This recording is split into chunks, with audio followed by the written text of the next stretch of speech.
Hey geeks, it's Brianna for the Geeky Pen. Today we are spirits of nature who want to protect the forest against the destructive fire of the Oinibi, a terrible ghost of the forest. Together with the guardian animals, you extinguish fires, collect sacred flowers, and plant protective trees.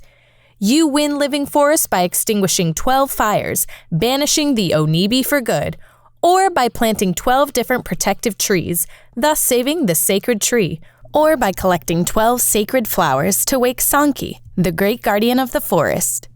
The spirit who meets one of these conditions at the end of an action phase ends the game and will receive the honorable title of Grand Protector. The main mechanics of living forest are deck building, push your luck, and tile placement. Your spirit starts on one of the stones in the Circle of Spirits. During the game, you will travel around the circle, gaining the bonus of the stone you land on. Each spirit of nature starts with its own forest board. This is where you'll plant your protective trees. Each of the four spirits has its own starting deck of 14 guardian animals. Throughout the game, you will enhance your deck by attracting stronger animals from the reserve. New protective trees can be bought from the 2 displays, which contain all the available trees. You start the game with 3 victory tiles, so you are already 1 tree, 1 fire, and 1 flower closer to victory. Every round consists of 3 phases: playing guardian animals, carrying out actions, and the end of the round. In the first phase, all spirits simultaneously form an animal helpline. One by one, draw guardian animals from your personal stack and turn them face up. You can stop at any time, but you must stop when you have drawn 3 solitary symbols. Why would you stop before that? If you've drawn fewer than 3 solitary symbols, you can carry out 2 actions in the next phase. If you have 3 solitary symbols, you may only carry out 1 action. Each card adds several elements to your row. These symbols can be used to perform actions. For instance, water drops will allow you to extinguish fires. Some cards will show a gregarious symbol. These are great since they cancel out 1 solitary symbol. The elements of the canceled card will still be usable. It is also possible for your deck to become polluted with fire varins.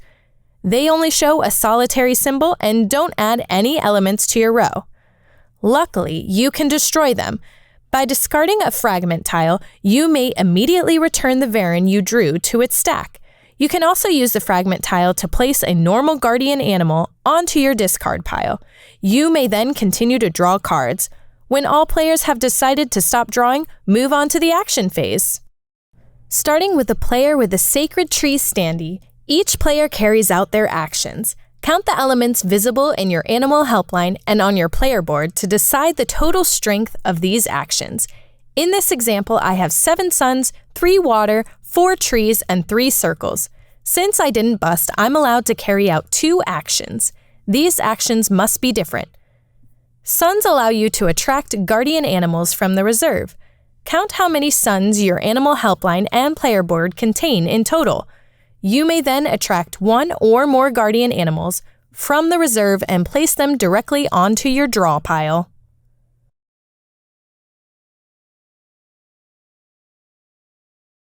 Water is used to extinguish fires. Again, count how many water drops your animal helpline contains. Remove a fire tile from the Circle of Spirits and place it next to your player board. Remember, extinguishing 12 fire tiles is one way to win the game. The circle symbol allows you to move around the Circle of Spirits in a clockwise direction. The number of circles in your animal helpline determines the exact number of steps you must take. The stone you land on provides you with a bonus. Here you may take a fragment tile. Furthermore, if you overtake another spirit, you may steal 1 victory tile from that player's reserve. Each tile you possess brings you closer to victory. The last action you can choose is planting a protective tree. You can only plant 1 tree per action phase. Count the number of tree symbols in your animal helpline and take a protective tree with a value equal to or lower than this number. Plant it horizontally or vertically adjacent to a previously planted protective tree. Each protective tree makes one type of effect stronger for you. What's more, when you complete a row or column, you also receive a bonus, which is available immediately. When you plant a tree in one of the corners of your player board, you receive an extra action. Here, for instance, you may extinguish a fire with a bonus strength of 2 water drops.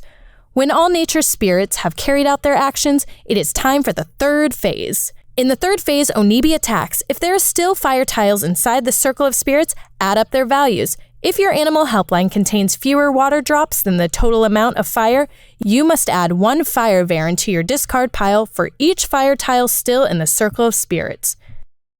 Next, the Oinibi attacks the sacred tree. For each level 1 guardian animal the spirits have attracted, add a level 2 fire tile to the circle of spirits. For each level 2 animal, a level 3 fire, and for each level 3 animal, a level 4 fire. The circle of spirits can never contain more than 7 fire tiles and must always contain at least 1 level 2 fire tile. At the end of the round, replenish the reserve, place all the animals from your animal helpline onto your discard pile, and pass the sacred tree standee to the next player in clockwise order. The game ends after a completed action phase in which a player has 12 protective trees, or 12 extinguished fire tiles, or 12 sacred flowers. Don't forget to take into account the victory tiles you collected throughout the game. The spirit who ended the game wins.